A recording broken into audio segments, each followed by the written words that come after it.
Yun nga. Yun nga, ano. Ay, oo, ang ganda dito. Yun nga, nakausap ko si Kabayan. Na chance tayong mapunta dito sa loob.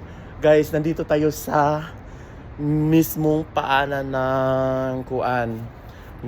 Paanan ng tawag nito. Paanan ng Paisalia Tower. Kaso lang, ano to? Yung atip nila dito. Sana walang tao. Ay, maganda ngayon kasi walang tao. Ayan po siya, oh. Ayan, napakaganda sa loob. Mm-mm. Yan, no? So guys, ang payo ko sa inyo, yung mga babae dyan na nagkasambahay, sasabihin ko sa iyo, huwag na kayong magkasambahay kasi alam mo bakit?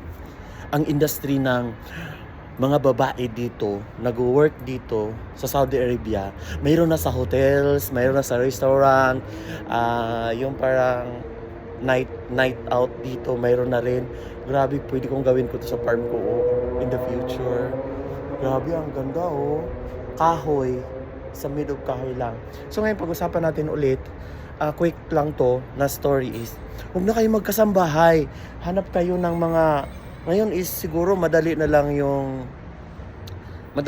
maghanap ng mga agency na nagpapaalis sa Pilipinas ng mga nag-work abroad, kung anong mga posisyon na pambabae. Yun po, mamaya babalik po tayo. Thank you.